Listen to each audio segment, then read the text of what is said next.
All right, everybody, we're gonna make the asteroids. Yes, asteroids finally incoming in the asteroids game. So I'm gonna make a new class. Asteroids. Oh, I can't name it asteroids because my project is named asteroid. Well, I'll make it asteroid, which actually makes a lot of sense because this is a blueprint for a single asteroid, not for making multiple asteroids. We'll call it multiple times to make multiple.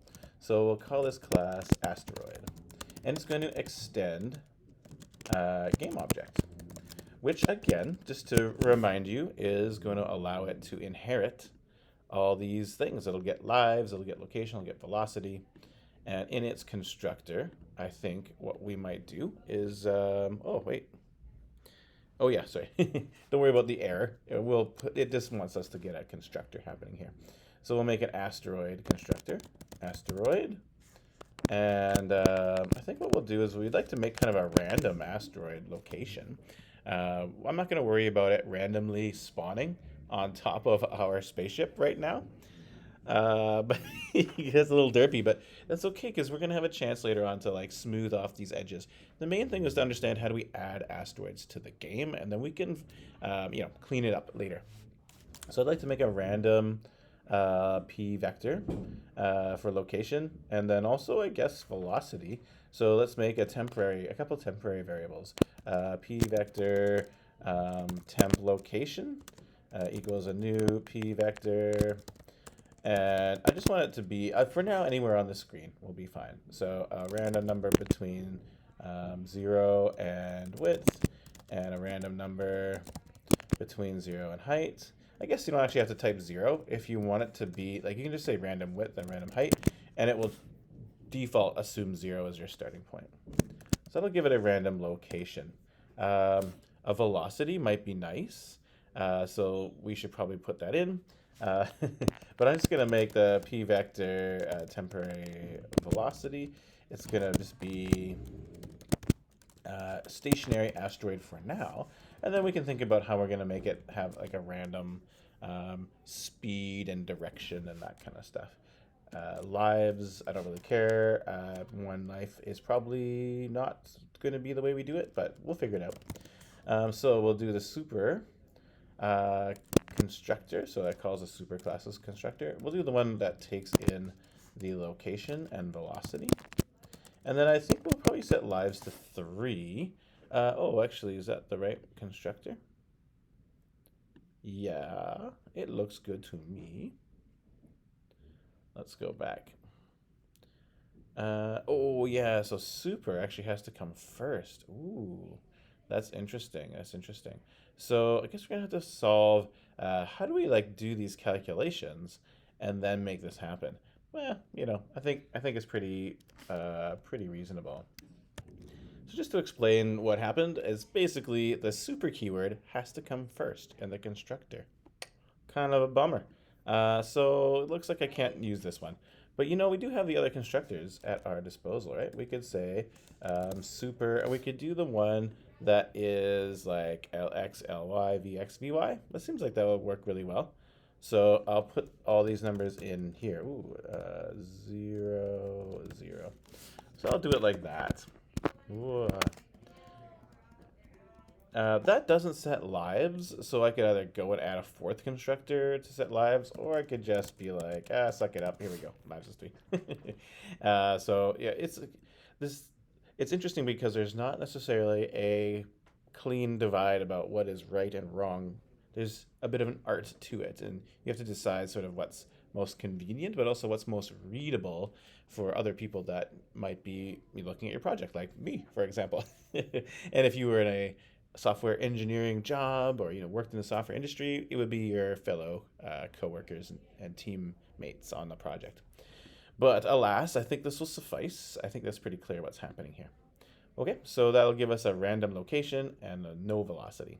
So let's go add in our void show and void act. Now, interestingly, I don't know if you remember, but as you blow up asteroids, they split into smaller asteroids.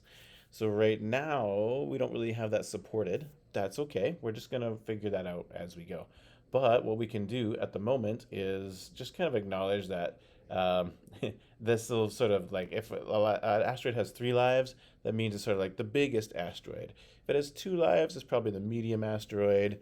And then if it's got 1 life, it's probably the smallest asteroid. So, I don't really have too much plans about how that's going to look exactly. So we'll just have to kind of work with it. So maybe what I'll do is I will, in the show function, I'll just make an ellipse right now. I'll fill with black and have a stroke that is white. And I will draw an ellipse. I guess it's really going to be a circle. Let's not get too fancy. It's just a circle. This circle will have I guess it will be at location.x, location.y, and it will have a radius. Let's just say lives times 100? Seems a bit big. Maybe times 50? I don't have a good answer at the moment for what it should be. But you know what? This is game design, and we can choose whatever numbers we want for this. So that might suck. I feel like this is going to suck. So we'll figure that out later. I'm going to draw a line as well through it. I'm going to go from location.x, location.y to just like draw like a horizontal line. Because when circles like rotate, we won't be able to notice that. So I just want to put a line through it so that if they are kind of rotating and spinning, then we can sort of see that information.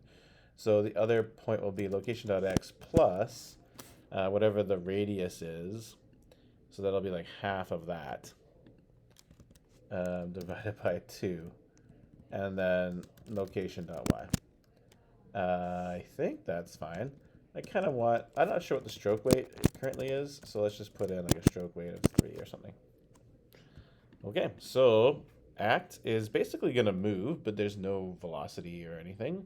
So why don't we just call the move function? So we'll say, well, I guess we'll do location. Oh yeah, actually that's a good thing to put maybe in our game object, hey? Because in our game object, we have wraparound, and we have, the bullet is using wraparound, but it will also keep doing this over and over again.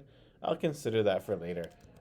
Right now, I'll just do location to add velocity, and we'll probably do wraparound.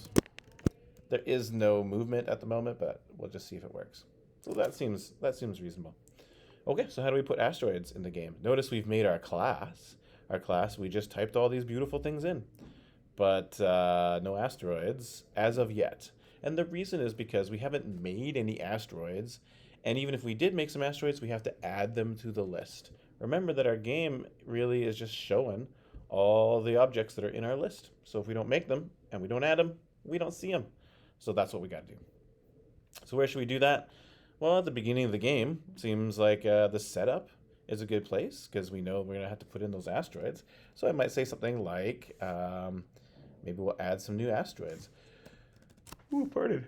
How many do we want to add? Let's say objects.add new asteroid. And we could just copy and paste that. We could just put in, let's say we want, oh, I forgot my parens though. Boop. Because it's a constructor is a method, so I need to have those in there. So there you go, there's 4 asteroids.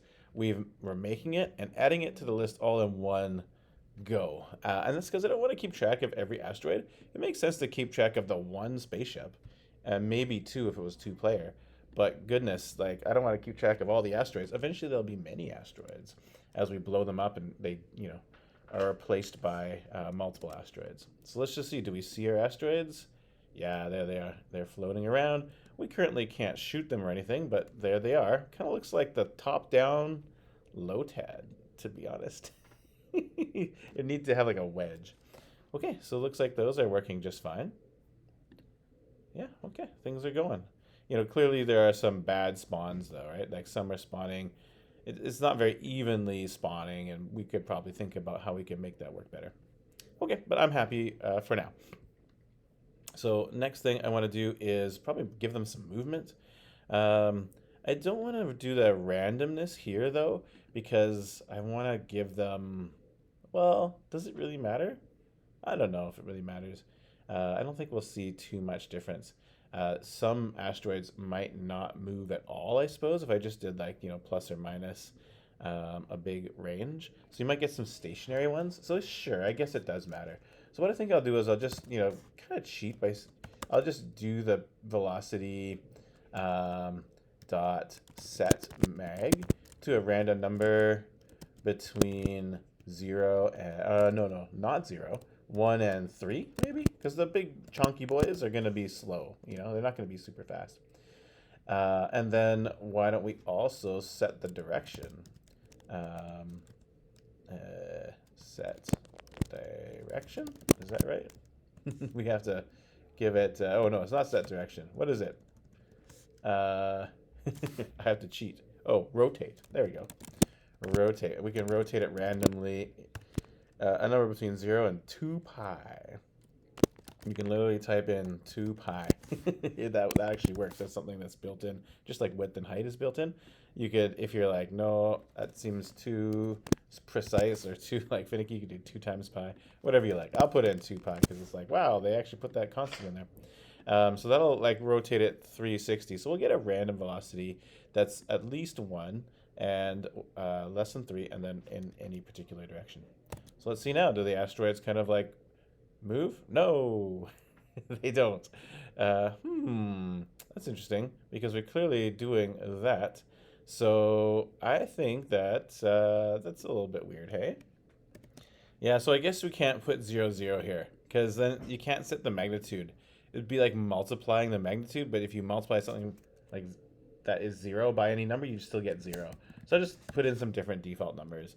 There's probably a slightly better way to do this, to be honest. I don't know. I could think of maybe a better way, but we'll just go with it. So if I run that now, do we get some... Yeah, there we go. Asteroids are moving. Their teleport's a little rough, though, hey? It's a little bit, goofy in terms of the teleport. Okay, so anyways, we have asteroids now that are moving around on the screen. A little bit fake. Probably should consider maybe a radius of teleporting for those. I'd like to build that into maybe our game object class so that when we get to the edge, it lets the whole thing go off the edge as opposed to, otherwise. Okay, so asteroids are coming along. They're still derpy, but, in future videos, we'll clean those up. Or it'll be a task left to you, the humble viewer, who will, I'm sure, be able to solve these problems.